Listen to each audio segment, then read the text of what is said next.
The top stories tonight in Y News. United States President Joe Biden and President Ferdinand Marcos Jr. affirmed a series of partnerships aimed at strengthening the alliance between Manila and Washington in a bilateral meeting at the White House. The Philippine National Police new leadership implements reshuffle of the 5 senior officials. Manila International Airport Authority officials placed under preventive suspension without pay by the Office of the Ombudsman. And a recent economic report finds millions of jobs worldwide could disappear in the next 5 years due to artificial intelligence. Good evening, Philippines and the world. Today is Tuesday, the 2nd of May, 2023. Join us in the next hour as we deliver today's top stories around the Philippines and in other parts of the world. I am William Theo. We are also seen in 1,935 satellite monitoring centers nationwide and via live streaming worldwide through the UNTV News and Rescue social media channels. I am Harin Delgado. First in the news, United States President Joe Biden welcomed President Ferdinand Marcos Jr. to the White House. The two leaders affirmed a series of partnerships aimed at strengthening the alliance between Manila and Washington. Nel Maribohok reports. President Ferdinand Marcos Jr. and United States President Joe Biden reaffirmed Manila and Washington's decades-old defense alliance in a bilateral meeting at the White House. In his opening statement, President Biden told PBBM that the U.S. commitment to the defense of the Philippines remained ironclad, including the South China Sea. The United States also remains ironclad in our commitment to the defense of the Philippines, including the South China Sea, and we're going to continue to support the Philippines military modernization goals. Speaking afterward, President Marcos told the U.S. President their two countries must find ways to strengthen alliance and partnerships, saying ongoing tensions in Asia make for the world's most complicated geopolitical situation. And so it is only natural that for the Philippines to look to its sole treaty partner in the world to strengthen and to redefine the relationship that we have and the roles that we play in the face of those rising tensions that we see now around the South China Sea and Asia-Pacific and Indo-Pacific regions. In their joint statement, President Marcos and President Biden welcomed the identification of new sites under the U.S.-Philippines Enhanced Defense Cooperation Agreement, or EDCA. Both leaders underscored their unwavering commitment to freedom of navigation and overflight in the South China Sea, as well as the importance of respecting the sovereign rights of states within their exclusive economic zones consistent with international law. They also affirmed the importance of maintaining peace and stability across the Taiwan Strait, which they describe as an indispensable element of global security and prosperity. Both leaders resolved to expand cooperation on environmental protections, including enhanced domain awareness, marine conservation, and protecting coastal areas from environmental degradation. Nel Maribuhok, UNTV News and Rescue. We serve the people, we give glory to God. The Philippine National Police, or PNP, new leadership implements reshuffle of the 5 senior officials. PNP Chief Police General Benjamin Acorda Jr. reassigned Police Brigadier General Jose Melencio Nautatas Jr. as Director of the Directorate for Intelligence from the Directorate from Controllership, while Police Brigadier General Romel Francisco Marbil was assigned to Directorate for Controllership from Directorate for Intelligence. Police Brigadier General Roger Quesada was designated as Acting Deputy Regional Director for Administration of Police Regional Office 5, while Police Brigadier General Limuel Obon designated as Director of Human Rights Affairs Office. Police Brigadier General Vincent Calanoga will be the Acting Regional Director of Police Regional Office 8. The revamp will take effect today, May 2, 2023. Meanwhile, the Supreme Court advised the new lawyers admitted to the law profession to be careful in using the social media. Dante Amento tells us why.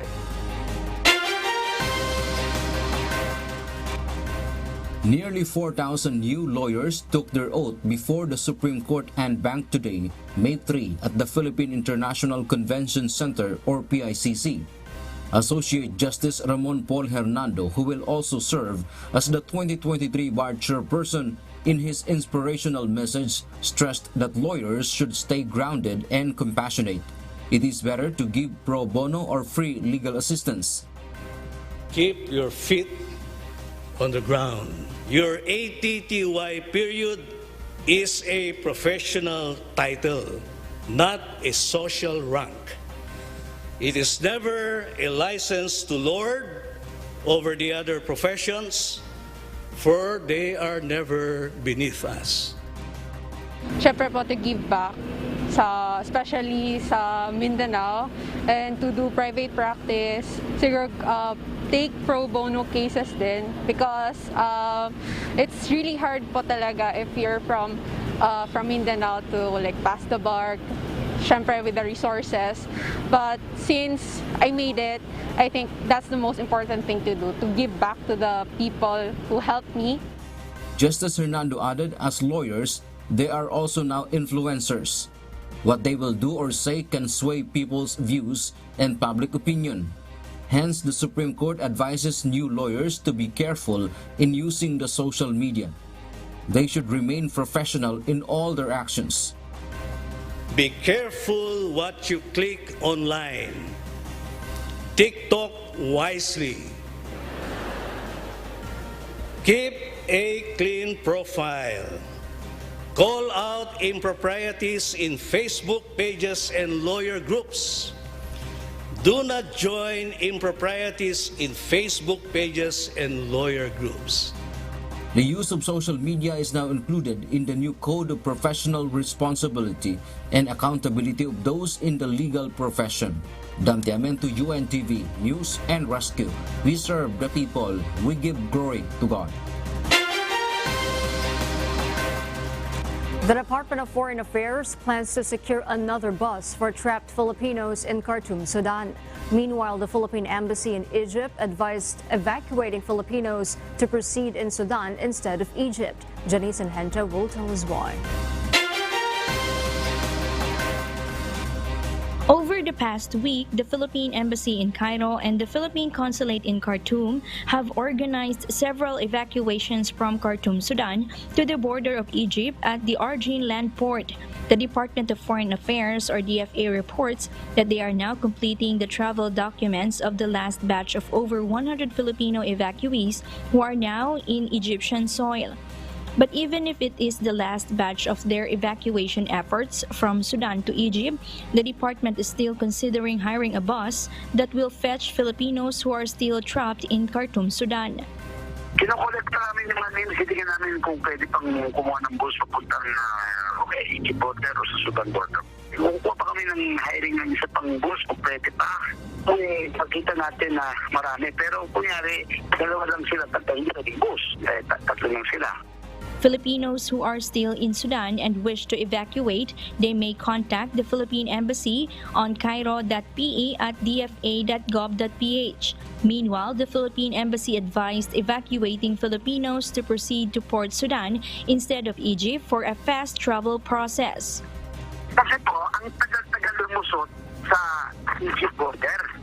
Ang tagal-tagal at deserto yun sa Egypt Sudan border. Pangalawa, mahirap kumuha ng bus na papunta doon. Mas madali pumunta sa Port Sudan kasi doon, puerto yun. Kaya kung hindi man kayo makasakit pa ng boat, kasi yung Saudi military nagpapadala ng naval vessels every day para mag-evacuate ang mga tao doon.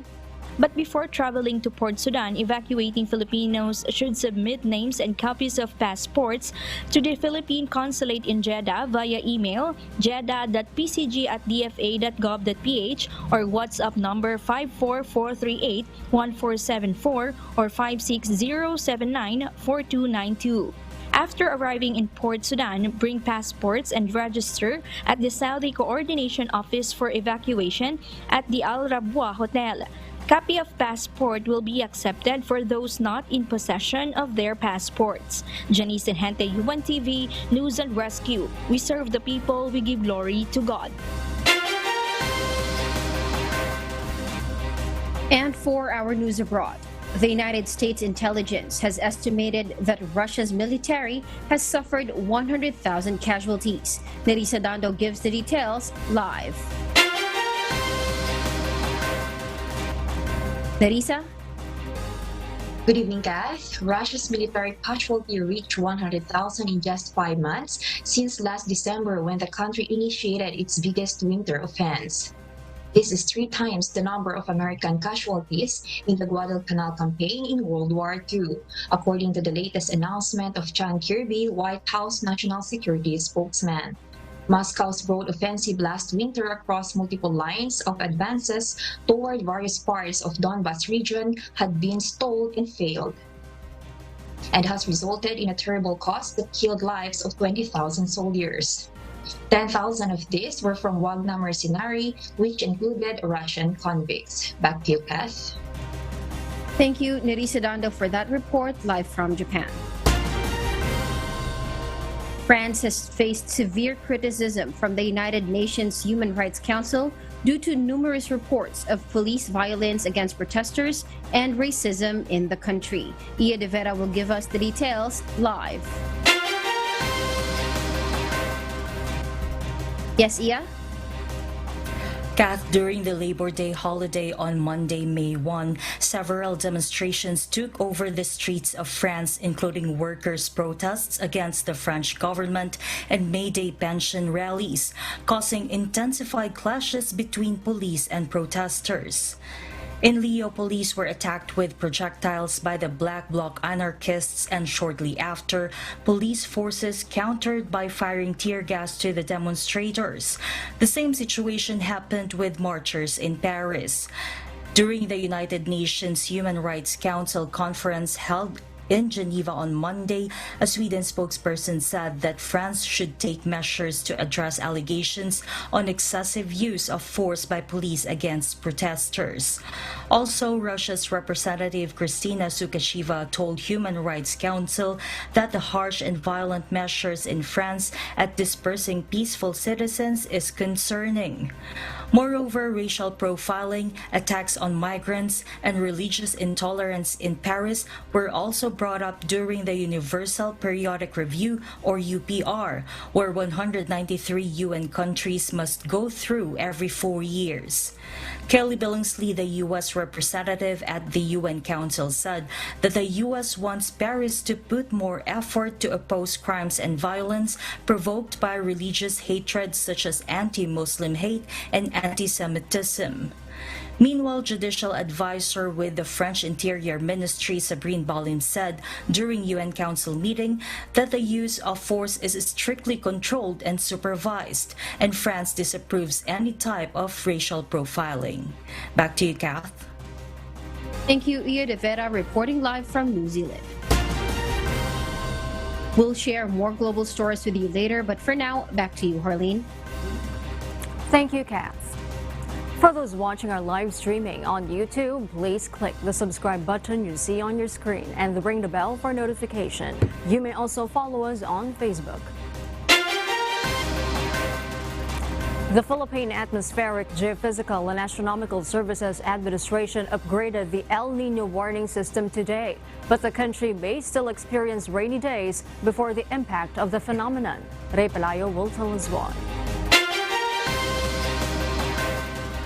The probability of El Nino's existence in the coming months is now at 80%, according to the Philippine Atmospheric, Geophysical and Astronomical Services Administration, or PAGASA. From an El Nino watch, the country's weather agency has elevated it to an alert level. The impact of El Nino is expected to be felt in the last quarter of the year, where the country would receive less rainfall. But more rainfall is expected in the coming months due to the intensification of the southwest monsoon. So if ever na possible na magkakaroon ng El Nino to emerge June, July, August or July, August, September, ang mararamdaman natin is yung potential impact nito na heavy rainfall and floodings during habagat season dahil na-enhance ang habagat natin. In raising the El Nino warning system, measures to mitigate the impact should be implemented.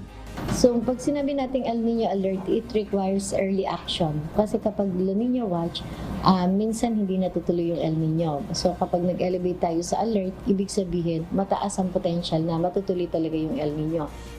Agriculture and water supply for domestic use, especially in Metro Manila, are expected to be challenged. President Ferdinand Marcos Jr. has already formed an El Nino task force to focus on the government's intervention. Ray Pelayo, UNTV News and Rescue.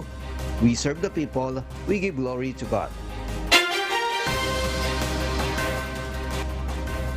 Almost 2 weeks from now, the Philippine airspace will shut down for a scheduled maintenance of the country's air traffic control system.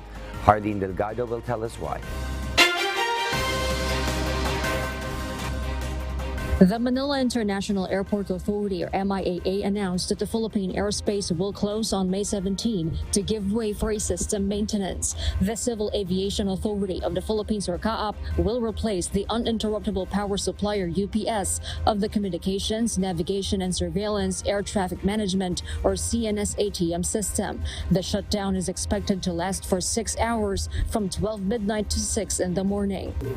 Since 6 o'clock pa lang mag-open ang Philippine airspace, ina-anticipate yung mga inbound flights na dapat by that time, 6 o'clock, tsaka sila papasok sa ating Philippine airspace. So we can expect the first arrivals in Manila International Airport at around mga 7 to 7:30. Pero as part of the departures, by 6 a.m., okay na, pwede na magpa-depart.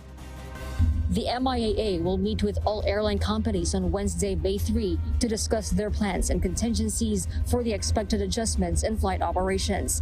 This is also to ensure that affected passengers will be advised ahead of time. We will be requesting the airlines to give us ilang flights ang i-reschedule nila, ano yung plano nila for the recovery of these flights. No? Kasi medyo mahaba yun. Mas maganda kasi na ma-inform yung passengers way before. Tsaka hindi lang ito naiyan. Lahat ng airports. Kasi it's the whole Philippine airspace. On Wednesday, CAAP will also implement a scheduled maintenance of the automatic voltage regulator, or AVR, of the CNS-ATM system. Flag carrier Philippine Airlines have announced flight adjustments to give way to the radar system maintenance work. 3 international flights of PAL today have been affected, while 12 international flights and 7 domestic flights will be delayed tomorrow. The MIAA adds operations at the Ninoy Aquino International Airport, or NAIA Terminal 3, are now back to normal, following the power outage that disrupted up to 48 domestic flights on Labor Day. A task force comprised of concerned government agencies and technical experts also met today to investigate the root cause of the incident. Hardin Delgado, UNTV News and Rescue. We serve the people. We give glory to God. Manila International Airport Authority, or MIAA Acting General Manager Cesar Chiong and MIAA Assistant General Manager Irene Montalbo are put under preventive suspension without pay by the Office of the Ombudsman. This is for complaints of grave abuse of authority, grave misconduct, and conduct prejudicial to the best interest of the service for the alleged reassignment of over 280 MIAA employees in just 1 year, and the designation of Montalbo by Chiong despite her unsatisfactory rating in 2020. The complainants are anonymous MIAA officials. The Manila Economic and Cultural Office, or MECO, is set to travel tomorrow to Taiwan to have a meeting with Taiwanese civil defense to tackle on the security and safety of Filipinos in their country. MECO Chair Silvestre Bello III said he wanted to make sure that security measures of Taiwanese government for Filipinos in Taiwan are in place in case conflict between China will escalate. Bello said he will also visit the shelter for OFWs that has been prepared by the Taiwanese government to make sure that the facility is safe for evacuation. gusto ko rin makausap yung Taiwanese government ay getting an appointment with the Civil Defense Office ng Taiwan. Kung makita mismo kung saan yung shelter at tignan ko ang kalagayan ng shelter. Malinis ba? May kubeta ba? May comfort room ba? May pagkain ba? Yun ang punta ko doon. Siyempre, alam mo, pag halimbawa, God forbid, magkakaroon ng kaguluhan, mayroon ng putukan, kanya-kanya yan. Kaya gusto ko malaman kung paano i-transport yung ating mga kababayan doon sa mga shelter na yan.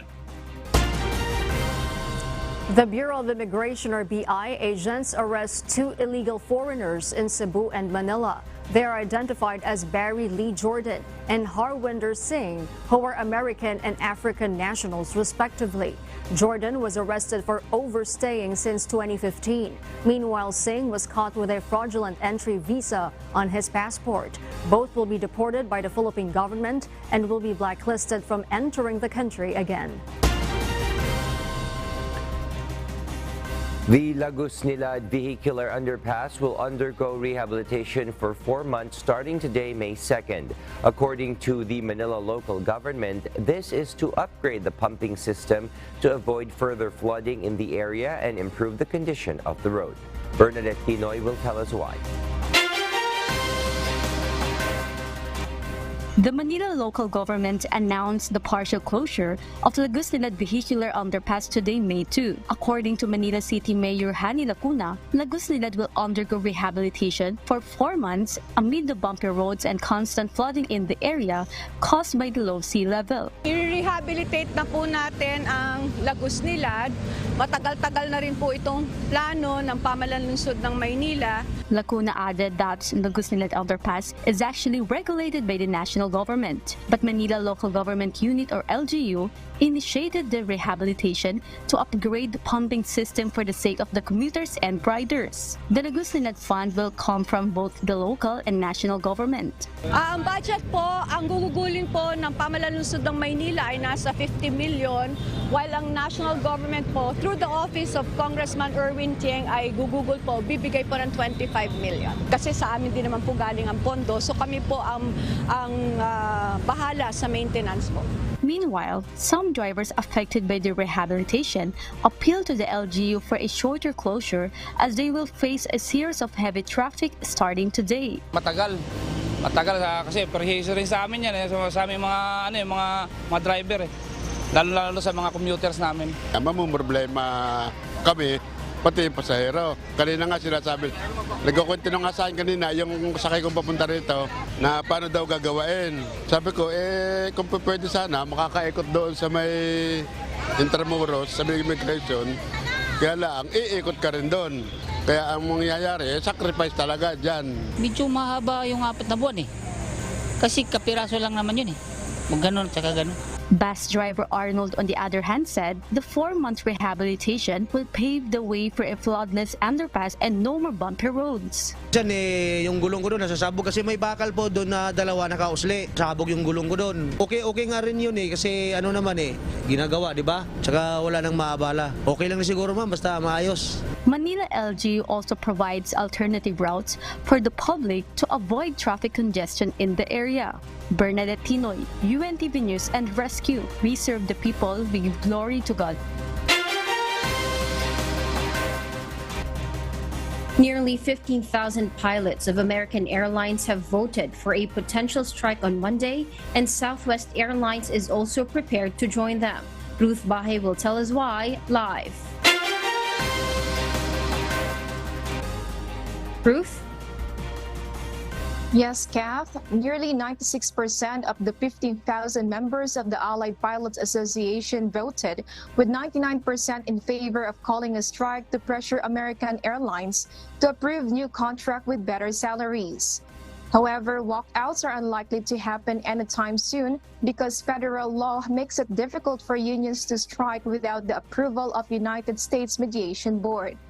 Pressure is mounting on American, Southwest, and United Airlines to agree to terms that rival Delta Airlines accepted with its pilots earlier this year, with 34% raises in pay, about $7 billion over 4 years. Changes in schedules and procedures are also requested by the American Pilots Association in order to improve their lives and productivity and avoid widespread flight delays and cancellations. According to American Airlines spokesperson Sarah Jantz, they believe the agreement with their pilots is within reach and that there are only a handful of matters left to resolve. Meanwhile, on Monday, members of the Southwest Airlines Pilots Association begin voting on a strike authorization measure. The negotiations are set to resume this week, with the airline hoping to achieve an agreement with the pilots that places them competitively in the industry. Back to you, Kath. Thank you, Ruth Bahay, reporting live from Vietnam. Britain is looking at various options to give humanitarian assistance to Sudan with the help of its allies, United Nations, and non-governmental organizations after thousands of its citizens evacuated from the northeast African country. According to a statement, 2,197 people have been evacuated from Sudan, and that the United Kingdom government has a team at Port Sudan to provide assistance to Britons. UK Foreign Minister James Cleverly said that the government is doing all they can to press for a long-term ceasefire and ultimately end the violence in Sudan as the focus turns to humanitarian and diplomatic efforts. After the outbreak of fighting in Sudan, countries conducted one of the biggest international evacuation in years, and UN estimates that 800,000 people might flee the country due to the conflict. The UK government has also helped evacuate more than 1,000 people from other nations, such as the United States, Ireland, Netherlands, Canada, Germany, and Australia. A recent economic report has found that millions of jobs worldwide could disappear in the next 5 years due to artificial intelligence. Mavian Dog will tell us why. New findings released by the World Economic Forum suggest 14 million jobs will be lost as more companies adopt technologies like artificial intelligence or AI amidst the weakening economy. The report, which was based on surveys of more than 800 companies, found that there will be 69 million new jobs by 2027, while 83 million positions will be eliminated. This is equivalent to 2% of current employment. With AI on the rise, the demand for data analysts and scientists, machine learning specialists, and cybersecurity experts are also forecast to grow by 30% on average in the next 5 years. The number of record-keeping and administrative jobs, including data entry clerks and executive secretaries, however, is predicted to go down by 26 million. Meanwhile, the adoption of automation in businesses has been slow, with only 34% of all business-related tasks performed by machines. Predictions for future adoption has also dropped from 47% in the 2020 report to only 42%. Businesses are now assessing what skills their employees need ahead of these changes in the job market. Mavian Dog, UNTV News and Rescue. We serve the people, we give glory to God. And those are the reasons behind the news in other parts of the globe. I'm Kat Maraos, live from Bangkok, Thailand. Good evening. Several agricultural groups support the proposed creation of a special court dedicated for anti-agricultural smuggling cases. This as they lament the persistent problem of smuggling in the country and the slow resolution of cases being filed by the Bureau of Customs or BOC. Lawmakers also expressed dismay that no conviction was made against smugglers almost 7 years since the Anti-Agricultural Smuggling Act was passed into law. Yung tinimbre natin sa DA, yung sa Port of Manila, sinama na yung onion sa ukay-ukay. Ang economic sabotage mga 1 million lang eh. Pero for the past year tuloy-tuloy yung pumapasok pero walang nakukulong.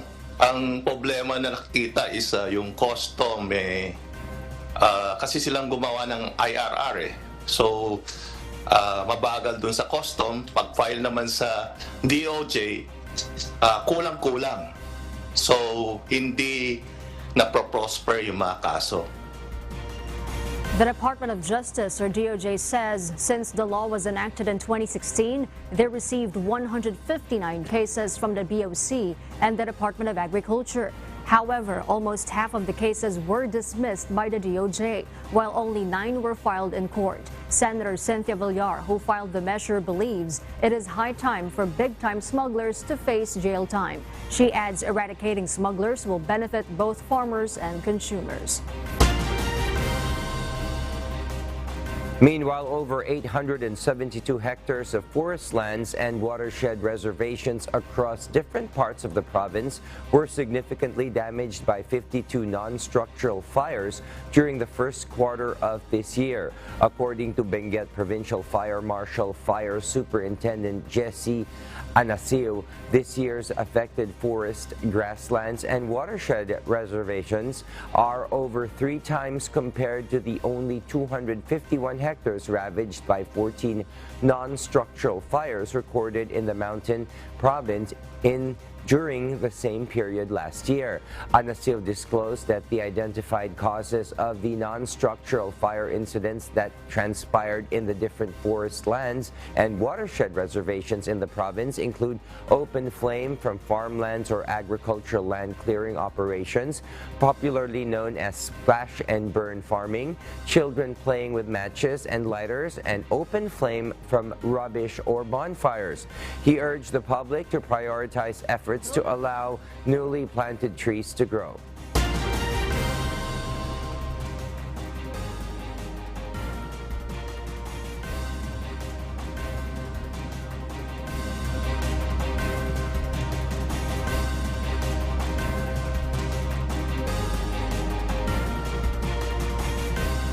The Department of Health, or DOH, has projected around 600 average daily COVID-19 cases in the Philippines by June. Gladys Tuwabi will tell us why. Vacation season and long weekend holidays where there was an increase in interaction are some of the factors why the country has recorded an increase in COVID-19 cases. We need to increase our tolerance sa mga pagtaas ng kaso. Kasi every time na tumataas ang kaso, people panic. People ay natatakot. Dahil syempre naman talaga'y nakakatakot. From April 24 to 30, the Philippines has recorded 4,456 new cases, with a daily average of 637 cases. This is 40% higher than April 17 to 23, with 3,138 cases. According to the Department of Health, or DOH, they are projecting around 600 daily average cases until June. Despite this, the DOH, together with the Interagency Task Force, does not recommend the mandatory wearing of face masks and other health restrictions. Pero hindi po kailangan na back and forth ang policies natin. Kailangan po lahat tayo ay magtulong-tulong para po tayo makaalpas dito sa ganitong sitwasyon. We already have recommended to the Office of the President, based on the agreements coming from the IATF discussions, na hindi naman kailangan ibalik ang mandato. Instead, the DOH encourages the public to wear face masks in closed spaces and high-risk areas, as well as get vaccinated to protect themselves from the virus. The department also reminds the public to isolate once experiencing symptoms. Gladys Tuwabi, UNTV News and Rescue. We serve the people, we give glory to God. The capsized MV Honghai 189 has been towed from its submersion on Corregidor Island to Mariveles, Bataan. According to the Philippine Coast Guard, the M2 Tirad Pass successfully towed the sunken ship yesterday. An oil spill boom has been placed around the capsized vessel as a precautionary measure in case of a possible oil leak.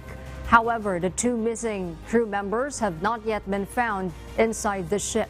The PCG will now focus on a coastal search in Cavite and Bataan for the 2 missing crew. Wala akong natanggap na report do sa timeline, but alam mo, immediate ito para hindi tayo magkaroon ng problema kasi pag tumapon yung nickel ore baka magkaroon na naman ng environmental problem. A ship from Singapore has arrived in Giwan, Eastern Samar that will be used to transfer the nickel ore of the MV Zhehai 168, a Chinese flag bulk carrier that ran aground in the area. They plan to transfer the full load of the ship so that it can be floated again. Last April 18, the ship, which was supposed to carry nickel ore to China from Homonhon Island, Eastern Samar, ran aground at the vicinity of Giwan, Eastern Samar. Although no threat of an oil spill has been seen in the area, residents are afraid that the nickel ore might be dumped into the sea and cause big problems. Ito na yung dredger dito sa Mariveles, Bataan. Tumuusad na rin yung Marine Casualty Investigation sa kanilang inquiry. Tapos sa Tubataha, ongoing din yung search and rescue operations natin. Hinahanap pa natin yung 4 na nawawala. Our kasangbahay, as the world faces these trying times amid the pandemic caused by coronavirus, we are inviting everyone to join the global prayer for humanity. Good day. I'm Brother Eli Soriano of the members of the Church of God International. I want to invite you to join us in a minute of prayer every day to pray for humanity and the whole world as we go through these perilous times. While safety measures like washing of hands and strengthening of our immune systems may help us through this horrible predicament, there is still no precaution or cure more powerful than God's mighty intervention. And we need His intervention now more than ever. It doesn't matter what religion you are in or what denomination you belong. This is an invitation for all the people around the world who cares for the future of their family, friends, loved ones, and humanity as a whole. Everybody is welcome to pray with us. For more details, you can check out the description box below. Thank you very much, and I hope to hear from you soon. May God bless you.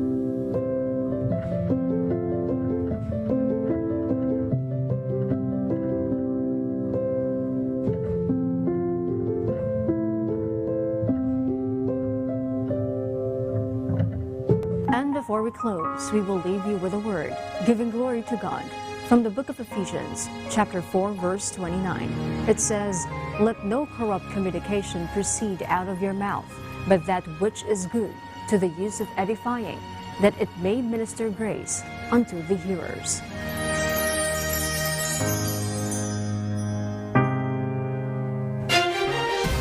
Those are the reasons behind the news, May 2, 2023. Reasons we deliver to you as they unfold. I am Hardy Delgado. And because we need to know, we will always ask why. I am William Theo. We serve the people. We give glory to God.